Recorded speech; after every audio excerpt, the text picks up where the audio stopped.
we have Monique Chandler Waterman with us. Thank you for joining us here today. Tell me a little bit the significance of this location. Why did you choose this area to meet? Okay, so I've been born and raised right here in the heart of District 58, East Flatbush. So I normally walk the streets. I come here with my kids, we shop. So this is a very important place.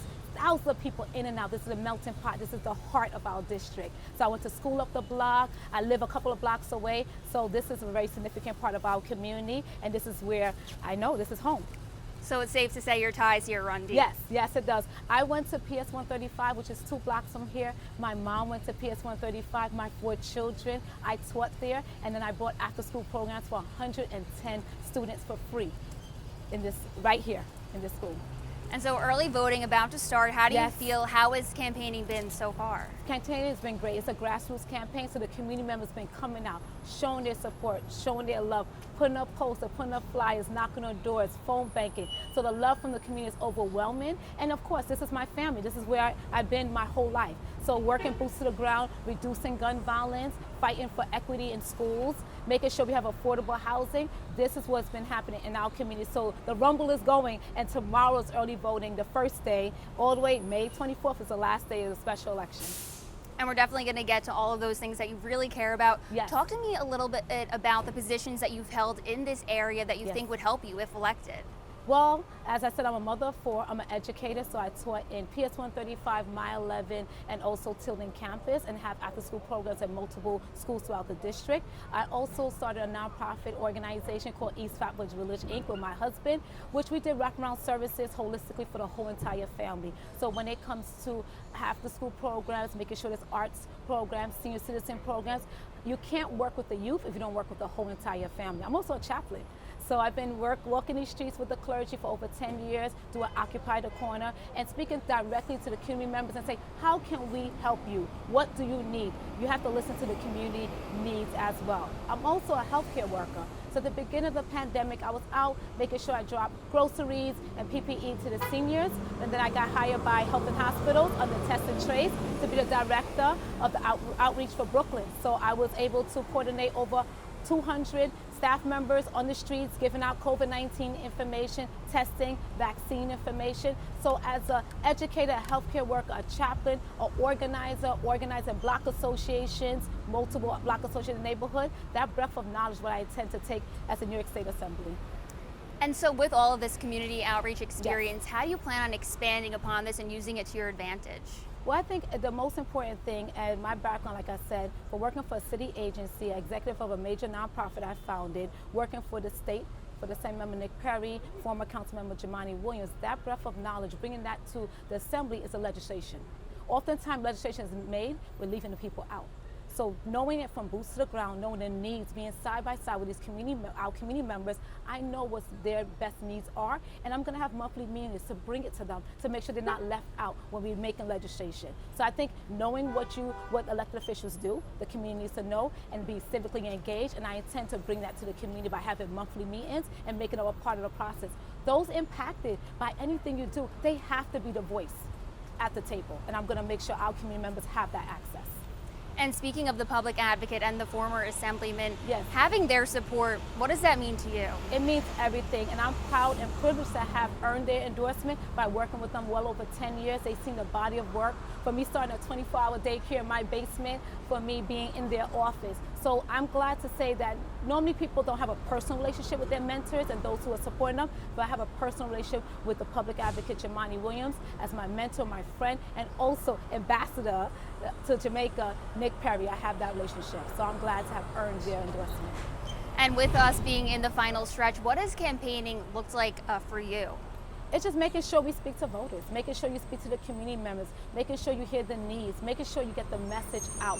I'm the only candidate that have the body of work that I've done in the community, and I'm the only candidate that lived here my whole entire life. A mother of 4, an educator, a healthcare worker, been on the ground in the fight, in the struggle of our community, a homeowner. I know what our community members are going through, and I'll be the best one to represent this community. And going off of that, obviously a lot of things going on right now. It's really important to have public input. How do you plan on making sure that all the people that you serve are involved in shaping the area's future here? Well, one thing is to understand, elected official is one person. You need an extension of the office. So having organized block association, teaching the community members how to do that, how to organize, getting the youth involved. My campaign, the backbone of my campaign is the youth. They know what the campaign manager do. They know what the field director is doing. They know everything about the campaign. So now they are educated. We got to make sure we pour into our community, give them the resources and education so they would know how to run their community. This is all for them. 140,000 people live in this community. We want to make sure they're educated around the issues and know how to advocate for themselves. One person doesn't change everything, but collectively, all of us coming together with the leaders, I'm sure we'll be able to do that to move the community forward. And talk to me about some of the main platforms you're running on. If people vote you in, what can they expect to see change or improve? Yeah, affordable housing crisis. We have a major affordable housing crisis where from our school crossing guards to our city workers are in shelters. They don't have stable home, and we have to make sure that it's income targeted housing and be more creative. We have clergy members that's doing development, affordable housing right here in this district. I would like to champion more clergy members being at the table, getting that funding, cutting that red tape to make sure that they best serve our community. Public health, we have a public health crisis, not just with gun violence, with substance abuse. It's a whole bunch that's going on, that social determinants of health that we need to look at, and I plan on working on those things holistically. And also equity in education. There is a lack of equity. We don't have full funding. We don't have the resources, the curriculum we need. So we'll continue fighting for those issues. And of course, immigration streamlines for everything. This is a highly Caribbean immigrant community. We want to make sure the rights of our community members are heard on every facet. That's why I said having community meetings, hearing the needs, and it's going to be a constant evolution of effort because a lot of things impact us. It is not just one thing. It's a multi-layer issue that requires a multifaceted approach. And looking at all of that, is there anything that kind of rises to the top of the list that you might plan on tackling first? Affordable housing. Housing is a basic human need. If you're not comfortable, if you don't know where you're going to lay your head, how can you function as a citizen, as a normal person in this community? We need to make sure we have access to affordable housing. Our seniors in distress, our community members in distress. We need to make sure our youth are homeless. So we just want to make sure everybody have access to basic needs. If you don't have that foundation, how can you study in school? How can you go to your job? How can you do anything productive when you don't know where you're going to sleep at night? And taking a look at the community around us, you grew up here, you Yes. work here, you live here. How could we expect to see it change over the next, throughout the next few years if you were elected? Just community involvement, community constantly at the table. Those impacted have to constantly be in a conversation. When you're elected official, the power is in the people. It doesn't matter what title you have. If the people's not at the front line and you're not doing this for the people, what are we doing? So I'm going to make sure that community voices are heard and they're here. We're having monthly meetings and making sure they're inclusive in the process as I govern. Because only one person go on the ballot, Monique Chandler Waterman. This is a movement of people holistically in the community to make sure their voices are heard and they get what they need in their community. I'm going to build on Assemblymember Nick Perry, I should say Ambassador Nick Perry. I'm going to build on his legacy, and I'm going to make sure that we do more and push the community forward. And one of my questions, looking at the former Assemblyman, now Ambassador, what are some of the things that you admire about his long term? What do you plan on carrying with you, and is there anything you would change or alter? With the former Assemblymember, now U.S. Ambassador to Jamaica, what people don't know, when you get elected, a lot of people tend to focus on only voters. I would say that Nick Perry focused on everyone. He has made most of the community members here, he focused on their citizenship, immigration issues, and a lot of people probably don't know that. I'm going to make sure I keep the same staff that's going to keep on pushing that forward to making sure that immigrants that's coming to the community is not getting robbed. They go to lawyers and sometimes they rip them off. They don't know the process. It's very daunting. During the pandemic, our immigrant community was keeping us alive. They were the frontline workers, putting their life at risk. We want to make sure that they can be comfortably here for the American dream and not become a nightmare. So immigration issues, continue with the affordable housing, equity and education, public health crisis, and continue working on that. We all need to just come together, and one person can't solve everything. We just need to keep on building on what was already here. And obviously a huge issue right now that we're seeing is public safety, gun violence on the rise. What do you see as solutions to those issues? What are your stance on it? Well, definitely having more resources. The trigger is pulled when we don't have affordable housing. The trigger is pulled when we don't have equity in education. We need to make sure those mothers who lost their loved ones and those family members are at the table making decisions on what's needed for the community. When we have a press conference, those mothers are the reason why we're there. Those family members, let their voice be heard. Figure out what the needs are. Speak to those potential shooters. Speak to those gun violence victims. Ask them what could have changed the situation. What can we do? It always goes back to the community and the people. Speaking to them. We need resources. We need funding. We need to be people, great leaders that's going to understand the community and not be a puppet for others. We need to be a puppet for our community members, our people that are voting for us, our people that live in this community that's walking in these shoes. Gun violence is out of control and we need to stop it, but it's not only going to stop if we all get on the same page as leaders and listen to the people that's most impacted by the violence. And going off of that, mental health, homelessness, Yes. also big issues. What kind of action do you plan on taking in those areas? When it comes to the wraparound services, anybody that you deal with, you have to figure out and assess their needs. If someone is homeless, that doesn't mean that they want to be homeless. Sometimes there's mental health illness that's going on. We're severely traumatized. Even when you talk about gun violence, that's a trauma to our community members. We need to assess their needs and make sure that we have wraparound services for them. If we're going to put them in living facilities, we need to have assisted living facilities where there's resources for them. Do they need to take their medication? What do they need? Do they need education resources? We need to really look at a person and treat them for who they are, not broad stroke this whole thing. You have to customize it and be unique to the person in front of you. So we really have to look at the person and figure out what the needs are and assess them. And that's how you deal with most of these issues, listening to the needs of the community. And when you take a look at the other candidates, what do you think differentiates you from them and what makes you somebody that people should vote for? No one has the body of work, lived in this community for their whole entire life. No other candidate has been here in the trenches, fighting for gun violence over 2 decades with these same community members.